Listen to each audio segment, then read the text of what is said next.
मैं जे कंपैरिजन भी करा तो I think Haryana is the best, क्योंकि हरियाणे दे विच जो फैसिलिटीज़ ने वो पंजाब च नहीं है। कोई फैसिलिटी नहीं है, ईवन दैन वेट नहीं है इत्थे। और मैं फतेहगढ़ साहब तो बिलोंग करती हाँ। इत्थे डिस्ट्रिक्ट लैवल दे विच कोई वेट सैट नहीं है। अच्छा, वेट सैट नहीं है। स्टूडेंट्स आई थिंक पता नहीं किस तरह ट्रेनिंग करते हैं।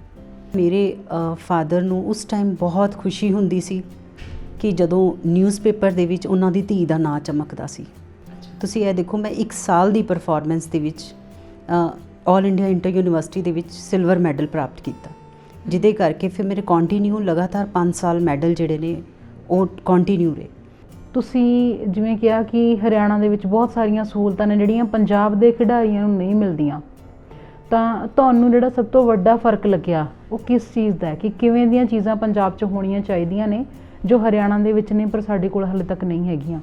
12 ਸਾਲ ਹੋ ਗਏ ਮੈਨੂੰ ਪੰਜਾਬ 'ਚ ਆਏ ਨੂੰ, ਬਟ ਮੈਨੂੰ ਪੰਜਾਬ ਦੇ ਵਿੱਚ ਐਸੇ ਕੋਈ ਐਸਾ ਪਰਸਨ ਨਹੀਂ ਦਿਖਿਆ ਕਿ ਕੋਈ ਕਿਸੇ ਦੀ ਹੈਲਪ ਕਰਦਾ ਹੋਏ। ਜਦੋਂ ਮੈਂ ਫਤਿਹਗੜ੍ਹ ਸਾਹਿਬ ਜੀ ਦੀ ਧਰਤੀ 'ਤੇ ਆਈ ਤੇ ਮੈਂ ਧਰਤੀ ਨੂੰ ਹੀ ਨਤਮਸਤਕ ਕੀਤਾ, ਤੇ ਆਈ ਥਿੰਕ ਮੈਂ ਉਸ ਧਰਤੀ ਦੀ ਪਾਵਰ ਤੋਂ ਅੱਜ ਮੈਂ ਗੁਰੂਆਂ ਦੀ ਪਾਵਰ ਤੋਂ ਇੰਨਾ ਕੁ ਮੈਂ ਆਪਣੇ ਆਪ ਨੂੰ ਕਹਿੰਦੀ ਹਾਂ ਕਿ ਮੈਂ ਹੁਣ ਹਾਰਨ ਵਾਲੀ ਨਹੀਂ।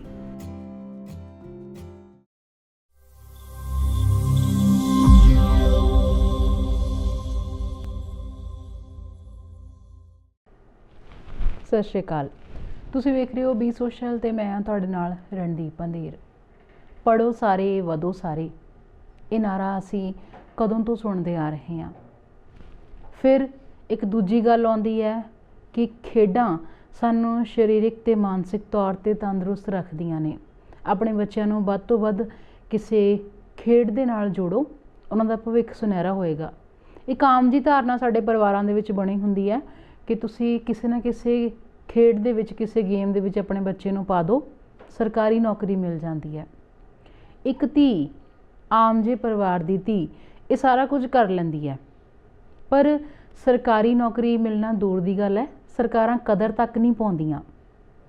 ਕਿਸੇ ਨੂੰ ਪਰਵਾਹ ਹੀ ਨਹੀਂ, ਅਸੀਂ ਸੋਚਦੇ ਹੀ ਨਹੀਂ ਕਿ ਕੋਈ ਬੰਦਾ ਆਮ ਪਰਿਵਾਰ ਦੇ ਵਿੱਚੋਂ ਉੱਠ ਕੇ ਕਿੰਨੀ ਮਿਹਨਤ ਦੇ ਨਾਲ ਆਪਣੀ ਇੱਕ ਜੋ ਹੱਦ ਉਹਨੇ ਤੈਅ ਕੀਤੀ ਹੁੰਦੀ ਹੈ, ਉਹਨਾਂ ਜਾਂ ਜਿਹੜੀਆਂ ਹੱਦਾਂ ਉਹਦੇ ਲਈ ਸਮਾਜ ਨੇ ਤੈਅ ਕੀਤੀਆਂ ਹੁੰਦੀਆਂ, ਖਾਸ ਕਰਕੇ ਕੁੜੀਆਂ ਲਈ, ਉਹਨਾਂ ਹੱਦਾਂ ਤੋਂ ਪਾਰ ਜਾ ਕੇ ਜਦੋਂ ਕੋਈ ਮਿਹਨਤ ਕਰਦਾ ਹੈ ਤਾਂ ਕਿ ਆਪਣਾ ਭਵਿੱਖ ਸੁਨਹਿਰਾ ਕਰ ਸਕੇ। ਅਤੇ ਜਦੋਂ 40 ਦੇ ਨੇੜੇ ਜਾ ਕੇ ਵੀ, ਜਦੋਂ ਕੋਈ ਬੰਦਾ 40 ਦੇ ਨੇੜੇ ਢੁੱਕ ਜਾਂਦਾ, ਉਦੋਂ ਤੱਕ ਉਹਨੂੰ ਇਹੀ ਨਹੀਂ ਪਤਾ ਕਿ ਉਹਦੀ ਜ਼ਿੰਦਗੀ ਨੇ ਕਿਸ ਦਿਸ਼ਾ ਦੇ ਵਿੱਚ ਜਾਣਾ ਹੈ। ਫਿਰ ਅਜਿਹੀਆਂ ਚੀਜ਼ਾਂ ਜਦੋਂ ਹੁੰਦੀਆਂ, ਉਹ ਕਿਸੇ ਵੀ ਇਨਸਾਨ ਨੂੰ ਤੋੜਨ ਲਈ ਕਾਫੀ ਹੁੰਦੀਆਂ ਨੇ। ਪਰ ਫਿਰ ਵੀ ਇੱਕ ਸ਼ਖਸੀਅਤ ਅਜਿਹੇ ਨੇ ਜਿਹੜੇ ਹਲੇ ਵੀ ਬਹੁਤ ਹਿੰਮਤ ਦੇ ਨਾਲ, ਬਹੁਤ ਸਮਰਪਣ ਭਾਵਨਾ ਦੇ ਨਾਲ ਆਪਣੀ ਖੇਡ ਦੇ ਨਾਲ ਜੁੜੇ ਹੋਏ ਨੇ।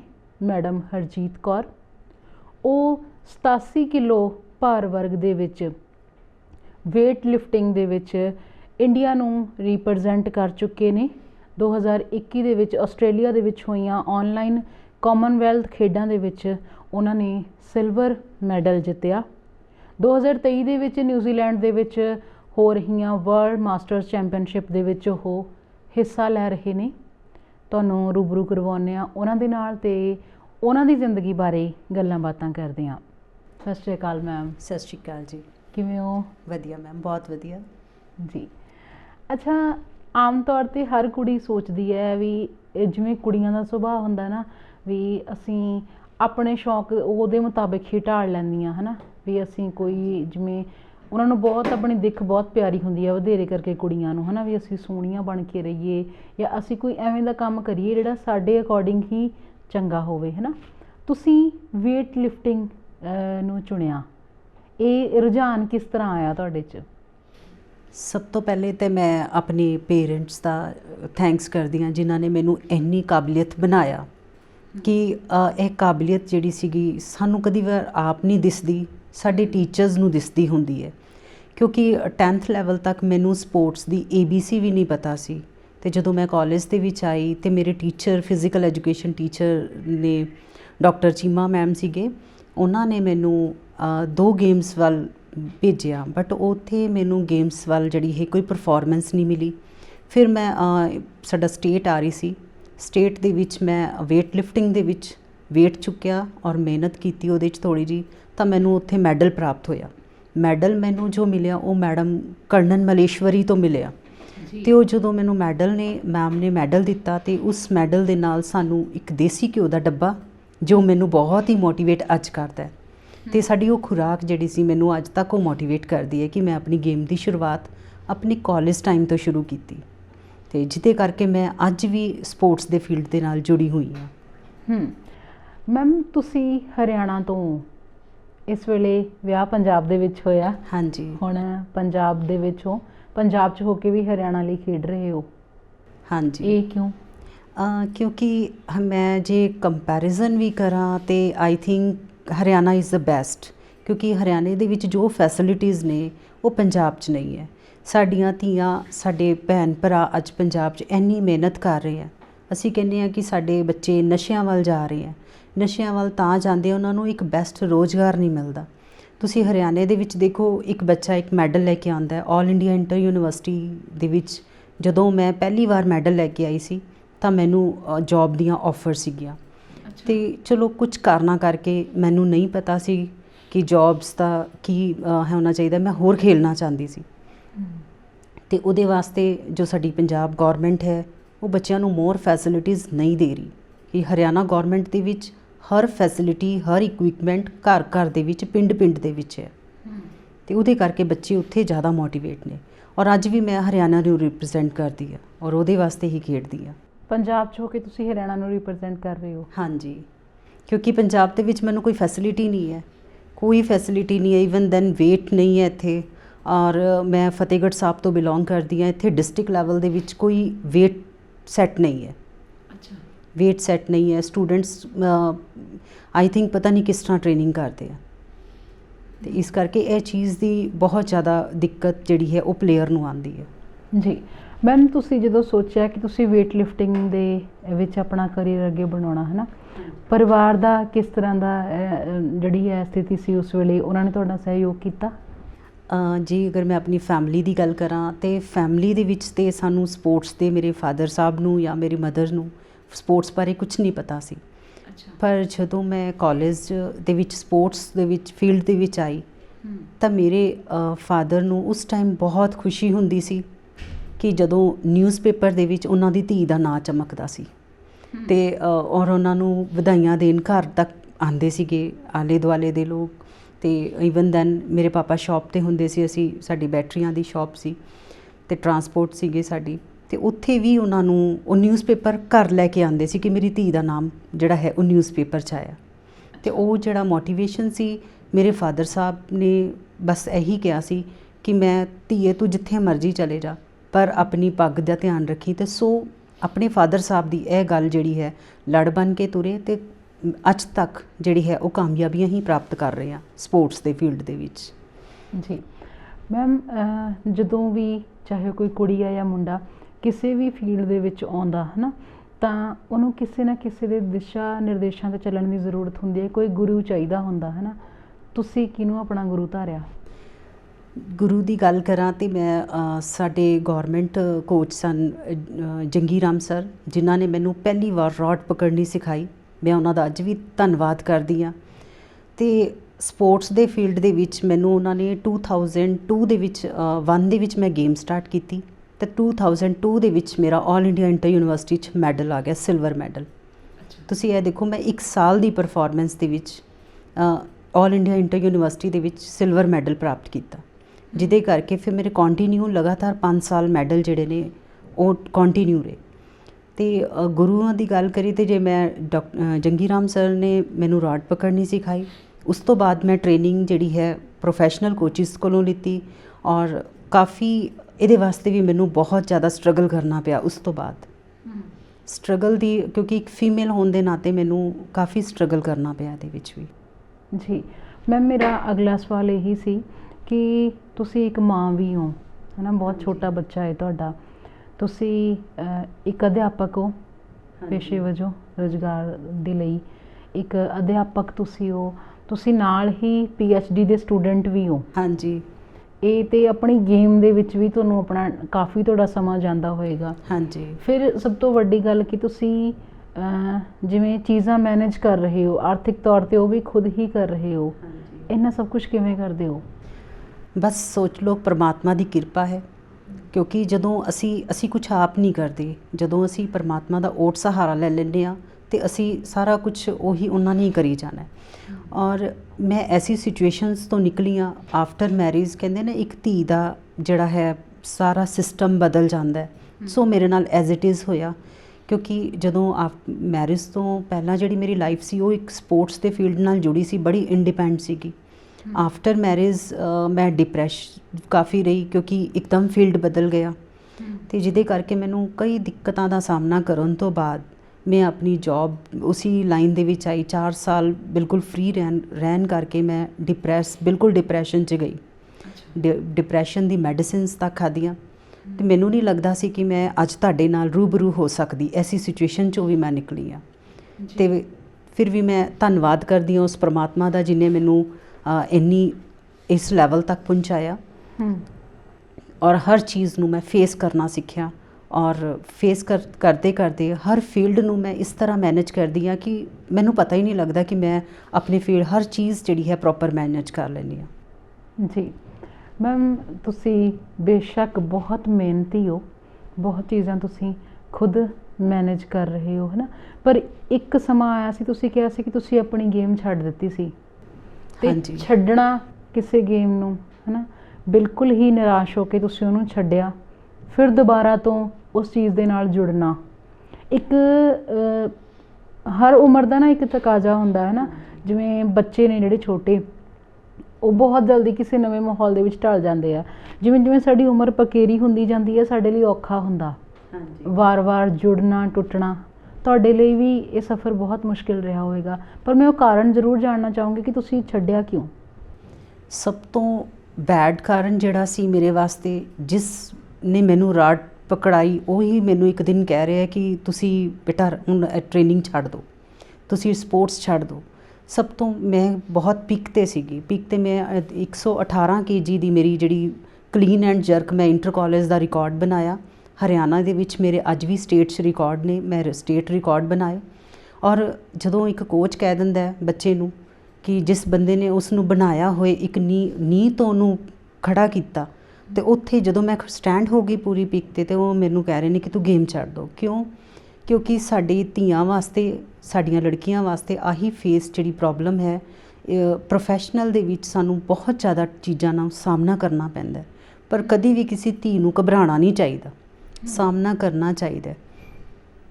ਮੈਂ ਉਹ ਗੇਮ ਛੱਡਣ ਦਾ ਕਾਰਨ ਮੇਰਾ ਇਹੀ ਸੀ ਕਿ ਮੈਂ ਉਹਨਾਂ ਦੇ ਮੇਰੇ ਕੋਚ ਨੇ ਮੈਨੂੰ ਇੰਨੀ ਗੱਲ ਕਹੀ, ਔਰ ਮੇਰੇ ਮਾਇੰਡ 'ਤੇ ਕਿਤੇ ਨਾ ਕਿਤੇ ਉਹ ਘਰ ਬਣ ਗਈ ਜਗ੍ਹਾ, ਕਿ ਮੈਂ ਛੱਡਣ ਵੱਲ ਚਲੀ ਗਈ। ਅਤੇ ਹੁਣ ਜਦੋਂ ਛੱਡ ਕੇ ਇੰਨਾ ਟਾਈਮ, ਪਰ ਮੈਂ ਆਪਣੇ ਦਿਲੋਂ ਨਹੀਂ ਉਸ ਚੀਜ਼ ਨੂੰ ਕੱਢ ਸਕੀ। ਫਿਰ ਵੀ ਥੋੜ੍ਹਾ ਬਹੁਤ ਜੁੜਦੀ ਰਹੀ, ਕਿਉਂਕਿ ਮੇਰੇ ਨਾਲ ਮੇਰੇ ਵੈਲ ਵਿਸ਼ਰਸ ਇੰਨੇ ਸੀਗੇ ਕਿ ਉਹ ਮੈਨੂੰ ਕਿਸੇ ਨਾ ਕਿਸੇ ਭਾਵਨਾ ਦੇ ਨਾਲ ਮੋਟੀਵੇਟ ਕਰਦੇ ਰਹਿੰਦੇ ਸੀ। ਅਤੇ ਸੋ ਸਾਨੂੰ ਅੱਜ ਦੀਆਂ ਲੜਕੀਆਂ ਨੂੰ ਪੂਰਾ ਬਰੇਵ ਹੋ ਕੇ ਹਰ ਚੀਜ਼ ਦਾ ਸਾਹਮਣਾ ਕਰਨਾ ਚਾਹੀਦਾ ਹੈ, ਕਿਉਂਕਿ ਕੁੜੀਆਂ ਜਿਹੜੀਆਂ ਨੇ ਉਹ ਮੁੰਡਿਆਂ ਤੋਂ ਕਦੀ ਘੱਟ ਨਹੀਂ ਹੁੰਦੀ। ਅਤੇ ਸਾਨੂੰ ਜਿਹੜਾ ਹੈ, ਕੁੜੀਆਂ ਅੱਜ ਜੋ ਪਰਫੋਰਮੈਂਸ ਦੇ ਰਹੀਆਂ ਨੇ, ਕਦੀ ਸਾਨੂੰ ਇਹ ਨਹੀਂ ਕਹਿਣਾ ਚਾਹੀਦਾ ਕਿ ਸਾਡੇ ਜੈਂਟਸ ਕੋਚਿਸ ਸਾਨੂੰ ਟ੍ਰੇਨਿੰਗ ਦੇਣਗੇ। ਦਿੱਕਤਾਂ ਆਉਂਦੀਆਂ ਨੇ ਸਾਡੇ ਧੀਆਂ ਨੂੰ, ਪਰ ਇਹ ਕਿ ਉਹਨਾਂ ਨੂੰ ਫੇਸ ਕਰਨਾ ਚਾਹੀਦਾ ਔਰ ਸਟਰੋਂਗਲੀ ਫੇਸ ਕਰਨਾ ਚਾਹੀਦਾ, ਆਪਣੇ ਫੀਲਡ ਨੂੰ ਅੱਗੇ ਲੈ ਕੇ ਜਾਣਾ ਚਾਹੀਦਾ।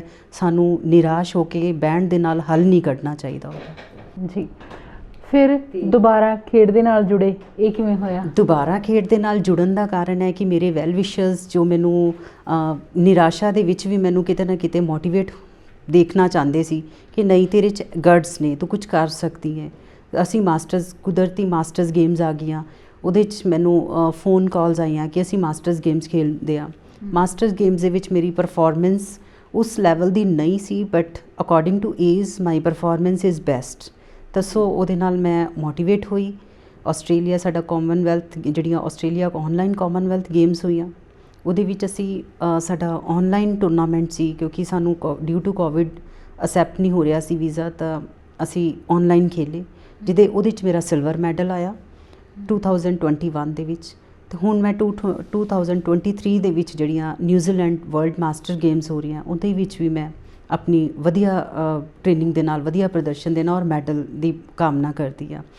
ਔਰ ਸਭ ਤੋਂ ਜ਼ਿਆਦਾ ਥੈਂਕਸ ਮੈਂ ਜਗਪ੍ਰੀਤ ਸਿੰਘ ਕੈਪਟਨ ਜੀ ਦਾ ਕਰਦੀ ਹਾਂ, ਜੋ ਕਿ ਰੋ ਪਾਵਰ ਲਿਫਟਿੰਗ ਦੇ ਪ੍ਰੈਜ਼ੀਡੈਂਟ ਹਨ।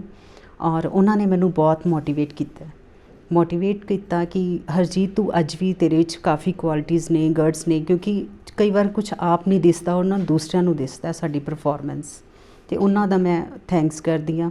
ਔਰ ਹੋਰ ਵੀ ਮੇਰੇ ਬਹੁਤ ਵੈਲ ਵਿਸ਼ਰਸ ਨੇ, ਮੇਰੇ ਮਾਸੀ ਜੀ, ਮੇਰੀ ਫੈਮਿਲੀ ਮੈਂਬਰਸ ਔਰ ਮੇਰੇ ਫਰੈਂਡਸ, ਕਿਉਂਕਿ ਹਰ ਇੱਕ ਦਾ ਮੈਂ ਨਾਮ ਨਹੀਂ ਲੈ ਸਕਦੀ, ਕਿਉਂਕਿ ਮੇਰੇ ਆਈ ਥਿੰਕ ਜੇ ਅਗਰ ਮੈਂ ਦੇਖਾਂ ਤਾਂ ਮੇਰੇ ਬਹੁਤ ਵੈਲ ਵਿਸ਼ਰਸ ਨੇ, ਜਿਹਦੇ ਕਰਕੇ ਮੈਂ ਆਪਣੀ ਗੇਮਸ ਨੂੰ ਫਿਰ ਦੁਬਾਰਾ ਐਜ਼ ਇਟ ਇਜ਼ ਰੱਖਣਾ ਚਾਹ ਰਹੀ ਹਾਂ। ਇੰਨੀ ਜ਼ਿਆਦਾ ਪਰਫੋਰਮੈਂਸ ਤਾਂ ਨਹੀਂ ਮੈਂ ਆਪਣੀ ਅਕੋਰਡਿੰਗ ਟੂ ਕਰ ਸਕਦੀ, ਬਟ ਮੇਰੀ ਏਜ 40 to 45 ਹੈ। ਮੈਂ ਮਾਸਟਰਸ ਗੇਮਸ ਖੇਡਦੀ ਹਾਂ, ਮਾਸਟਰਸ ਗੇਮਸ ਦੇ ਨਾਲ ਮੈਂ ਬੈਸਟ ਹਾਂ ਜੀ। ਮੈਮ, ਜਿਵੇਂ ਤੁਸੀਂ ਹੁਣੇ ਦੱਸਿਆ ਕਿ ਤੁਹਾਡੀ ਉਮਰ 40 ਤੋਂ 45 ਦੇ ਵਿਚਕਾਰ ਤੁਸੀਂ ਹੈਗੇ ਹੋ, ਹੈ ਨਾ।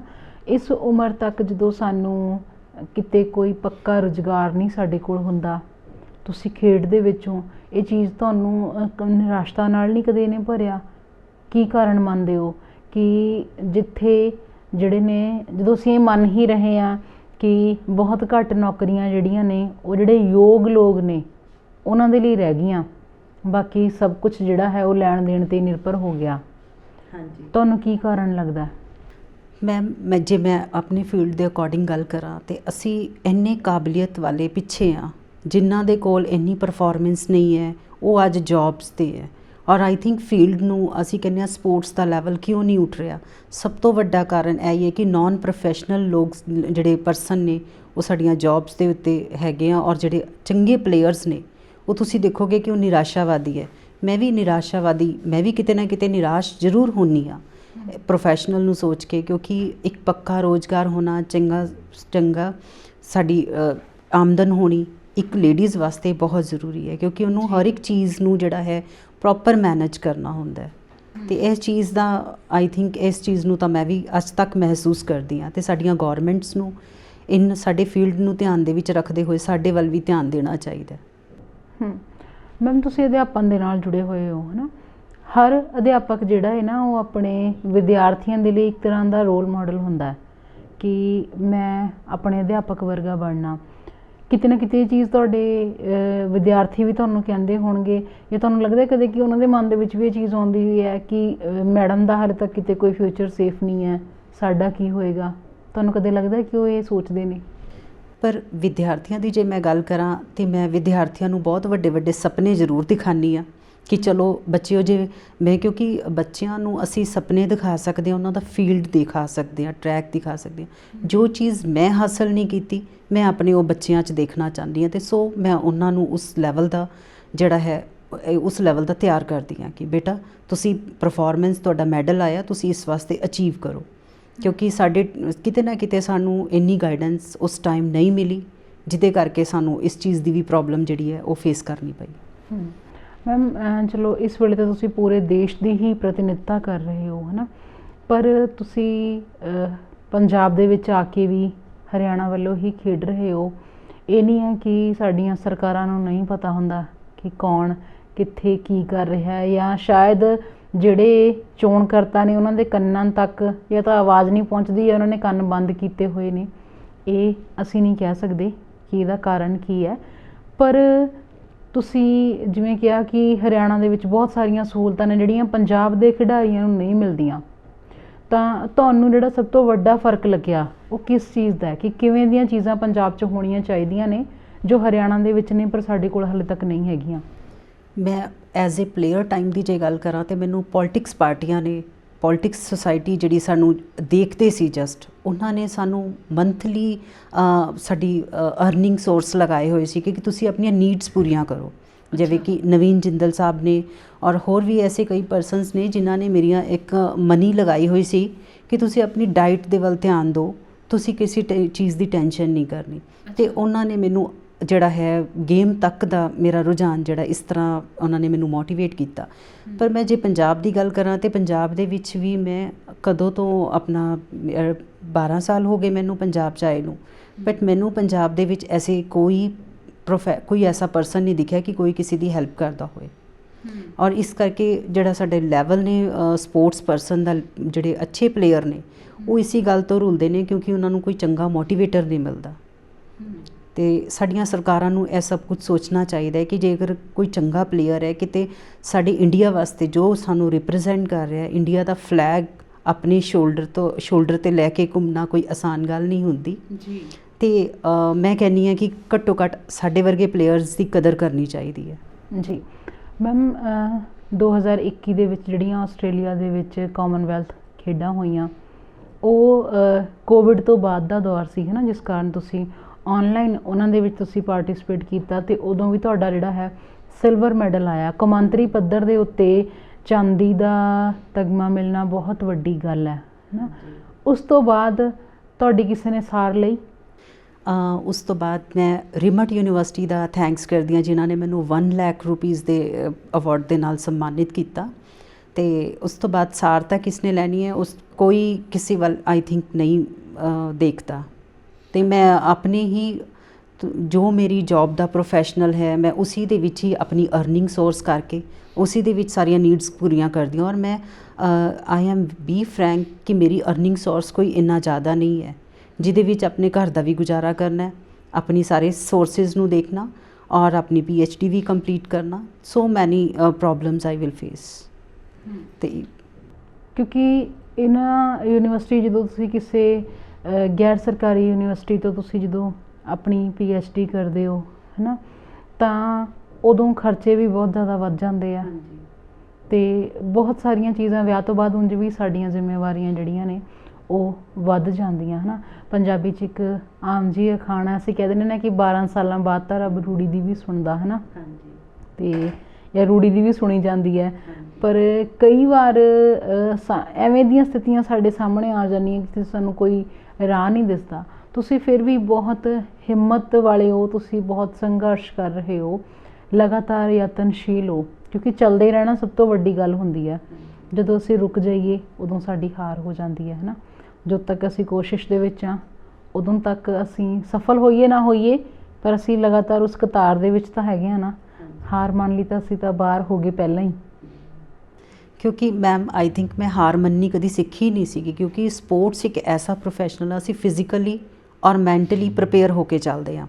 ਜਦੋਂ ਅਸੀਂ ਜਾਂਦੇ ਹਾਂ, ਅਸੀਂ win to will the power ਲੈ ਕੇ ਜਾਂਦੇ ਹਾਂ। ਅਤੇ ਇਹੀ ਸਾਡੀ ਲਾਈਫ ਹੈ। ਲਾਈਫ ਦੇ ਵਿੱਚ ਮੈਂ ਇੰਨੀ ਕੁ ਨਿਰਾਸ਼ ਹੋ ਗਈ ਸੀ ਕਿ ਮੈਨੂੰ ਨਹੀਂ ਪਤਾ ਸੀ ਕਿ ਮੈਂ ਉੱਠ ਪਾਵਾਂਗੀ ਕਿ ਨਹੀਂ, ਕਿਉਂਕਿ ਮਨੀ ਸੋਰਸ ਤੋਂ ਜਾਂ ਫਿਰ ਮੇਰੀ ਮੈਂਟਲੀ ਡਿਸਟਰਬੈਂਸ ਤੋਂ ਬਹੁਤ ਜ਼ਿਆਦਾ ਮੈਂ ਪ੍ਰੋਬਲਮ ਫੇਸ ਕੀਤੀਆਂ। ਪਰ ਜਦੋਂ ਮੈਂ ਫਤਿਹਗੜ੍ਹ ਸਾਹਿਬ ਜੀ ਦੀ ਧਰਤੀ 'ਤੇ ਆਈ ਅਤੇ ਮੈਂ ਧਰਤੀ ਨੂੰ ਹੀ ਨਤਮਸਤਕ ਕੀਤਾ, ਅਤੇ ਆਈ ਥਿੰਕ ਮੈਂ ਉਸ ਧਰਤੀ ਦੀ ਪਾਵਰ ਤੋਂ, ਅੱਜ ਮੈਂ ਗੁਰੂਆਂ ਦੀ ਪਾਵਰ ਤੋਂ ਇੰਨਾ ਕੁ ਮੈਂ ਆਪਣੇ ਆਪ ਨੂੰ ਕਹਿੰਦੀ ਹਾਂ ਕਿ ਮੈਂ ਹੁਣ ਹਾਰਨ ਵਾਲੀ ਨਹੀਂ। ਮੈਂ ਹੁਣ ਕੁਝ ਕਰਕੇ ਹੀ ਹਟਣਾ ਹੈ, ਪਰ ਹਾਰਨਾ ਨਹੀਂ, ਕਿਉਂਕਿ ਹਾਰਨਾ ਮੈਂ ਸਿੱਖਿਆ ਹੀ ਨਹੀਂ। ਚੈਲੰਜ ਹਮੇਸ਼ਾ ਅਸੈਪਟ ਕੀਤੇ ਆ ਸਪੋਰਟਸ ਦੇ ਵਿੱਚ। ਜੋ ਸਾਨੂੰ ਚੈਲੰਜ ਕਰਦਾ ਸੀ ਉਹਨੂੰ ਅਸੈਪਟ ਕੀਤੇ ਆ, ਕਿਉਂਕਿ ਸਪੋਰਟਸ ਜਿਹੜੀ ਹੈ ਉਹ ਚੈਲੰਜ ਦੇ ਨਾਲ ਚੱਲਦੀ ਹੈ। ਅਸੀਂ ਫਸਟ ਬ੍ਰੌਂਜ਼ ਮੈਡਲ ਲੈਂਦੇ ਹਾਂ, ਫਿਰ ਕਾਮਨਾ ਕਰਦੇ ਹਾਂ ਕਿ ਆਪਾਂ ਸਿਲਵਰ ਲੈਣਾ, ਸਿਲਵਰ ਤੋਂ ਬਾਅਦ ਫਿਰ ਅਸੀਂ ਕਹਿੰਦੇ ਹਾਂ ਗੋਲਡ ਲੈਣਾ। ਅਤੇ ਸੋ ਐਜ਼ ਇਟ ਇਜ਼ ਸਾਡੀ ਲਾਈਫ ਹੈ। ਅਤੇ ਲਾਈਫ ਦੇ ਵਿੱਚ ਅਸੀਂ ਜਿਹੜੀਆਂ ਸਾਡੀਆਂ ਫੇਸਿਸ ਨੇ ਉਹਨਾਂ ਨੂੰ ਅਸੀਂ ਹੈਂਡਲ ਕਰਨਾ ਸਿੱਖਦੇ ਹਾਂ। ਅਤੇ ਮੈਂ ਅੱਜ ਦੀਆਂ ਧੀਆਂ ਨੂੰ ਵੀ ਇਹੀ ਕਹਿੰਦੀ ਹਾਂ ਕਿ ਸਾਡਾ ਨਿਰਾਸ਼ ਹੋਣ ਦੇ ਨਾਲ ਸਾਡਾ ਜਿਹੜਾ ਹੈ ਉਹ ਖ਼ਤਮ ਨਹੀਂ ਹੋ ਜਾਂਦਾ। ਨਿਰਾਸ਼ਾ ਤੋਂ ਬਾਅਦ ਖੁਸ਼ੀ ਜ਼ਰੂਰ ਆਉਂਦੀ ਹੈ, ਉਸ ਨੂੰ ਖੁਸ਼ੀਆਂ ਦੇ ਵਿੱਚ ਢਾਲਣਾ ਚਾਹੀਦਾ। ਬਿਲਕੁਲ, ਜਿਵੇਂ ਤੁਸੀਂ ਖੇਡਾਂ ਦੀ ਗੱਲ ਕਰ ਰਹੇ ਹੋ, ਨਿੱਕੇ ਹੁੰਦੇ ਨਾ ਬਚਪਨ 'ਚ ਸਾਰੇ ਹੀ ਖੇਡਦੇ ਨੇ। ਅਸੀਂ ਖੇਡਦੇ ਹੁੰਦੇ ਸੀ ਕਿ ਭੰਡਾ ਭੰਡਾਰੀਆ ਕਿਤਨਾ ਕੁ ਭਾਰ, ਇੱਕ ਮੁੱਠ ਚੱਕ ਲੈ ਦੂਜੀ ਤਿਆਰ, ਹੈ ਨਾ। ਜ਼ਿੰਦਗੀ ਦਾ ਉਹੀ ਹਿਸਾਬ ਹੈ। ਇੱਕ ਚੀਜ਼, ਇੱਕ ਸਮੱਸਿਆ, ਇੱਕ ਪਰੇਸ਼ਾਨੀ, ਇੱਕ ਦਿੱਕਤ ਜਾਂ ਇੱਕ ਜ਼ਿੰਮੇਵਾਰੀ ਖਤਮ ਹੁੰਦੀ ਹੈ, ਨਾਲ ਦੀ ਨਾਲ ਦੂਜੀ ਤਿਆਰ ਹੈ। ਸੋ ਬਿਲਕੁਲ ਤੁਹਾਡੀ ਸਹੀ ਗੱਲ ਹੈ ਕਿ ਕਦੇ ਉਡੀਕ ਨਾ ਕਰੋ ਔਰ ਕਦੇ ਹਾਰ ਨਾ ਮੰਨੋ, ਕਿਉਂਕਿ ਜੋ ਪਲ ਹੈ ਉਹਨਾਂ ਨੂੰ ਹੀ ਬਹੁਤ ਤੁਸੀਂ ਖੂਬਸੂਰਤੀ ਦੇ ਨਾਲ ਜੀ ਕੇ ਉਹਨਾਂ ਨੂੰ ਹੋਰ ਵੀ ਸੋਹਣੇ ਬਣਾ ਸਕਦੇ ਹੋ। ਅਖੀਰ 'ਚ ਕੀ ਕਹਿਣਾ ਚਾਹੋਗੇ ਮੈਮ? ਅਖੀਰ 'ਚ ਮੈਂ ਅੱਜ ਦੀ ਆਪਣੀਆਂ ਧੀਆਂ ਨੂੰ ਇਹ ਕਹਿਣਾ ਚਾਹੁੰਦੀ ਹਾਂ ਕਿ ਜੋ ਨਿਰਾਸ਼ ਹੋ ਕੇ ਸੁਸਾਈਡ ਕਰ ਲੈਂਦੇ ਨੇ, ਆਪਾਂ ਉਹ ਸੁਸਾਈਡ ਕਰਕੇ ਆਪਣਾ ਆਪ ਨੂੰ ਨਹੀਂ ਖ਼ਤਮ ਕਰਨਾ। ਅਸੀਂ ਸੋਹਣੀ ਜ਼ਿੰਦਗੀ ਦਾ ਹੱਲ ਕੱਢ ਕੇ ਇੱਕ ਜੀਵਨ ਦੀ ਸੋਹਣੀ ਜ਼ਿੰਦਗੀ ਦੀ ਸ਼ੁਰੂਆਤ ਕਰੀਏ ਉਸ ਦਾ, ਕਿਉਂਕਿ ਮਰਨ ਦੇ ਨਾਲ ਉਹਦਾ ਹੱਲ ਨਹੀਂ ਨਿਕਲਣਾ। ਤੇ ਸੋ ਮੈਂ ਉਹ ਅੱਜ ਦੀਆਂ ਧੀਆਂ ਨੂੰ ਬਰੇਵ ਦਾ ਮੈਸੇਜ ਦੇਣਾ ਚਾਹੁੰਦੀ ਹਾਂ ਕਿ ਸਾਨੂੰ ਫੀਲਡ ਦੇ ਵਿੱਚ ਹਮੇਸ਼ਾ ਬਰੇਵ ਹੋ ਕੇ ਅੱਗੇ ਵਧਣਾ ਚਾਹੀਦਾ ਹੈ, ਕਿਉਂਕਿ ਪਰਮਾਤਮਾ ਉਹਦਾ ਹੀ ਸਹਾਰਾ ਬਣਦਾ ਹੈ ਜੋ ਖੁਦ ਆਪਣੇ ਆਪ ਦੇ ਉੱਤੇ ਸਹਾਰਾ ਆਪਣੇ ਆਪ ਦੇ ਫੀਲਡ ਨੂੰ ਅੱਗੇ ਵਧਾਏ, ਕਿਉਂਕਿ ਘਰ ਬੈਠੇ ਤਾਂ ਕਦੀ ਕੋਈ ਰੋਟੀ ਵੀ ਨਹੀਂ ਦੇਣ ਆਉਂਦਾ, ਅਤੇ ਰੋਟੀ ਵੀ ਦੇ ਵਾਸਤੇ ਵੀ ਸਾਨੂੰ ਜਿਹੜਾ ਹੈ ਉਹ ਖੁਦ ਆਪਣੇ ਫੀਲਡ ਦੇ ਵਿੱਚ ਜਿਹੜਾ ਹੈ ਅਚੀਵਮੈਂਟਸ ਕਰਨੀਆਂ ਪੈਂਦੀਆਂ, ਅਤੇ ਜ਼ਰੂਰ ਸਾਨੂੰ ਅਚੀਵਮੈਂਟਸ ਮਿਲਦੀਆਂ ਨੇ, ਹਰ ਕੁਝ ਜਿਹੜਾ ਪਰਮਾਤਮਾ ਦੀ ਕਿਰਪਾ ਨਾਲ ਮਿਲਦਾ ਜੇ ਅਸੀਂ ਖੁਦ ਬਰੇਵ ਹਾਂ। ਅਤੇ ਮੈਂ ਸਾਰਿਆਂ ਦਾ ਇਹ ਲਾਸਟ ਵਿੱਚ ਇਹੀ ਕਹਿੰਦੀ ਹਾਂ ਕਿ ਸਾਰੇ ਜਿਹੜੇ ਨੇ ਚੰਗੀ ਤਰ੍ਹਾਂ ਅਸੀਂ ਆਪਣੇ ਸਪੋਰਟਸ ਦੇ ਵਿੱਚ ਚੰਗੀ ਮਿਹਨਤ ਕਰੀਏ ਤਾਂ ਆਪਾਂ ਆਪਣੇ ਅਚੀਵਮੈਂਟਸ ਨੂੰ ਜ਼ਰੂਰ ਕਰ ਲਾਂਗੇ, ਸਾਨੂੰ ਨਿਰਾਸ਼ ਨਹੀਂ ਹੋਣਾ ਚਾਹੀਦਾ। ਜੀ ਮੈਮ, ਤੁਸੀਂ ਸਾਡੇ ਕੋਲ ਆਏ, ਤੁਸੀਂ ਸਮਾਂ ਦਿੱਤਾ ਹੈ ਨਾ, ਬਹੁਤ ਬਹੁਤ ਤੁਹਾਡਾ ਇਹਦੇ ਲਈ ਧੰਨਵਾਦ। ਅਤੇ ਅਸੀਂ ਪਰਮਾਤਮਾ ਅੱਗੇ ਇਹੀ ਅਰਦਾਸ ਕਰਦੇ ਹਾਂ ਕਿ 2023 ਦੇ ਵਿੱਚ ਨਿਊਜ਼ੀਲੈਂਡ ਦੇ ਵਿੱਚ ਜਦੋਂ ਤੁਸੀਂ ਜਾਓਗੇ ਵਰਲਡ ਮਾਸਟਰਸ ਗੇਮਸ ਦੇ ਲਈ, ਤਾਂ ਉੱਥੋਂ ਵੀ ਪਰਮਾਤਮਾ ਤੁਹਾਨੂੰ ਜਿੱਤ ਜਿਹੜੀ ਹੈ ਉਹ ਬਖਸ਼ਿਸ਼ ਕਰਨ, ਅਤੇ ਨਾਲ ਹੀ ਤੁਸੀਂ ਲਗਾਤਾਰ ਉਹਨਾਂ ਲੋਕਾਂ ਲਈ ਮਿਸਾਲ ਬਣੇ ਹੋਏ ਹੋ ਜਿਹੜੇ ਛੋਟੀਆਂ ਛੋਟੀਆਂ ਪਰੇਸ਼ਾਨੀਆਂ ਦਿੱਕਤਾਂ ਤੋਂ ਜਦੋਂ ਅਸੀਂ ਹਾਰ ਜਾਂਦੇ ਹਾਂ ਹੈ ਨਾ, ਉਹਨਾਂ ਲੋਕਾਂ ਲਈ ਤੁਸੀਂ ਇੱਕ ਬਹੁਤ ਵੱਡੀ ਮਿਸਾਲ ਹੋ ਕਿ ਲਗਾਤਾਰ ਯਤਨਸ਼ੀਲ ਰਹਿ ਕੇ ਵੀ ਆਪਣੀ ਮੰਜ਼ਿਲ 'ਤੇ ਅਸੀਂ ਪਹੁੰਚ ਹੀ ਜਾਵਾਂਗੇ ਇੱਕ ਦਿਨ ਜ਼ਰੂਰ, ਅਸੀਂ ਜਿੱਤਾਂਗੇ ਜ਼ਰੂਰ, ਜਾਰੀ ਜੰਗ ਰੱਖਿਓ ਹੈ ਨਾ। ਇਹ ਚੜ੍ਹਦੀ ਕਲਾ ਦਾ ਫਲਸਫਾ ਉਂਝ ਵੀ ਸਾਡੇ ਵਿੱਚ ਹੋਣਾ ਚਾਹੀਦਾ ਹੈ। ਜੀ ਬਹੁਤ ਬਹੁਤ ਧੰਨਵਾਦ ਮੈਮ। Thank you ma'am. ਔਰ ਮੈਂ ਲਾਸਟ ਵਿੱਚ ਇਸ ਸਟੂਡੀਓ ਦਾ ਵੀ ਬਹੁਤ ਧੰਨਵਾਦ ਕਰਦੀ ਹਾਂ ਜਿਨ੍ਹਾਂ ਨੇ ਮੈਨੂੰ ਇੰਨਾ ਮੌਕਾ ਦਿੱਤਾ, ਅਤੇ ਥੈਂਕ ਯੂ ਮੈਮ ਤੁਹਾਡਾ ਵੀ। ਸੋ ਸਰਕਾਰਾਂ ਦੇ ਲਈ ਇੱਕ ਖਾਸ ਗੁਜ਼ਾਰਿਸ਼ ਹੈ ਕਿ ਤੁਸੀਂ ਕਹਿੰਦੇ ਜ਼ਰੂਰ ਹੋ ਕਿ ਅੱਗੇ ਵਧੋਗੇ, ਤੁਸੀਂ ਪੜ੍ਹੋਗੇ, ਖੇਡੋਗੇ ਤਾਂ, ਪਰ ਜੋ ਪਹਿਲਾਂ ਹੀ ਇੰਨਾ ਕੁਝ ਕਰਕੇ ਬੈਠੇ ਨੇ ਉਹਨਾਂ ਬਾਰੇ ਕੌਣ ਸੋਚੇਗਾ? ਉਹਨਾਂ ਨੇ ਵੀ ਘਰ ਪਰਿਵਾਰ ਚਲਾਉਣੇ ਨੇ, ਉਹਨਾਂ ਦੀਆਂ ਵੀ ਜ਼ਿੰਮੇਵਾਰੀਆਂ ਨੇ, ਉਹਨਾਂ ਦੀ ਵੀ ਜ਼ਿੰਦਗੀ ਨਿਕਲ ਰਹੀ ਹੈ। ਔਰ ਖਿਡਾਰੀ ਜਿਹੜੇ ਨੇ ਉਹ ਬਹੁਤ ਹੀ ਸ਼ਿੱਦਤ ਦੇ ਨਾਲ ਆਪਣੀ ਖੇਡ ਦੇ ਵਿੱਚ ਆਪਣੀ ਜ਼ਿੰਦਗੀ ਦੇ ਬਹੁਤ ਹੀ ਜਿਹੜੇ ਖਾਸ ਪਲ ਹੁੰਦੇ ਨੇ ਉਹ ਆਪਣੀ ਖੇਡ ਨੂੰ ਸਮਰਪਿਤ ਕਰ ਦਿੰਦੇ ਨੇ। ਆਪਣੀ ਜ਼ਿੰਦਗੀ ਦਾ ਜਿਹੜਾ ਇੱਕ ਸਭ ਤੋਂ ਖੂਬਸੂਰਤ ਦੌਰ ਅਸੀਂ ਜਿਹਨੂੰ ਕਹਿੰਦੇ ਹਾਂ, ਉਹ ਉਮਰ ਉਹ ਆਪਣੀ ਖੇਡ ਦੇ ਲੇਖੇ ਲਾਉਂਦੇ ਨੇ। ਸੋ ਗੁਜ਼ਾਰਿਸ਼ ਹੈ ਸਰਕਾਰਾਂ ਨੂੰ ਕਿ ਜ਼ਰੂਰ ਸਾਨੂੰ ਇਸ ਪਾਸੇ ਧਿਆਨ ਦੇਣਾ ਚਾਹੀਦਾ ਹੈ, ਕਿਉਂਕਿ ਬਹੁਤ ਸਾਰੇ ਲੋਕਾਂ ਦੀਆਂ ਉਮੀਦਾਂ ਜਦੋਂ ਕੋਈ ਇੱਕ ਖਿਡਾਰੀ ਜਾਂ ਖਿਡਾਰਨ ਕਿਸੇ ਖੇਡ ਦੇ ਵਿੱਚ ਹੁੰਦਾ ਤਾਂ ਉਹਦੇ ਨਾਲ ਜਿੰਨੇ ਲੋਕ ਜੁੜੇ ਹੋਏ ਹੁੰਦੇ ਆ ਨਾ, ਉਹਨਾਂ ਦੀਆਂ ਬਹੁਤ ਸਾਰੀਆਂ ਚੀਜ਼ਾਂ ਉਹਨਾਂ ਦੇ ਨਾਲ ਜੁੜ ਜਾਂਦੀਆਂ, ਉਹ ਆਪਣੇ ਆਪ ਹੀ ਸਹਿਜ ਸੁਭਾਅ ਹੀ ਹੋ ਜਾਂਦਾ ਕਿ ਉਹਨਾਂ ਦਾ ਖੇਡ ਕੇ ਕੀ ਬਣ ਗਿਆ, ਤੁਹਾਡਾ ਕੀ ਬਣ ਜਾਏਗਾ। ਸੋ ਇਸ ਤਰ੍ਹਾਂ ਦੀ ਨਿਰਾਸ਼ਤਾ ਦਾ ਆਲਮ ਕਿਸੇ ਨੂੰ ਨਾ ਝੱਲਣਾ ਪਵੇ, ਇਹੀ ਗੁਜ਼ਾਰਿਸ਼ ਹੈ ਸਰਕਾਰਾਂ ਅੱਗੇ ਕਿ ਜ਼ਰੂਰ ਸਾਡੇ ਇਹਨਾਂ ਖਿਡਾਰੀਆਂ ਵੱਲ ਧਿਆਨ ਦਿੱਤਾ ਜਾਵੇ ਅਤੇ ਇਹਨਾਂ ਨੂੰ ਇਹਨਾਂ ਦੇ ਬਣਦੇ ਹੱਕ ਅਤੇ ਰੁਜ਼ਗਾਰ ਜ਼ਰੂਰ ਮਿਲਣ ਸਾਰਿਆਂ ਨੂੰ, ਕਿਉਂਕਿ ਉਹਨਾਂ ਨੇ ਦੇਸ਼ ਦੇ ਲਈ ਬਹੁਤ ਕੁਝ ਕੀਤਾ ਅਤੇ ਅੱਗੇ ਬਹੁਤ ਕੁਝ ਕਰਨਗੇ। ਸਰਕਾਰਾਂ ਨੂੰ ਅਜਿਹੇ ਵਿਸ਼ੇ 'ਤੇ ਖਾਸ ਧਿਆਨ ਦੇਣ ਦੀ ਜ਼ਰੂਰਤ ਹੈ। ਇਸ ਦੇ ਨਾਲ ਹੀ ਪ੍ਰੋਗਰਾਮ ਖਤਮ ਕਰਨ ਦੀ ਦਿਓ ਇਜਾਜ਼ਤ।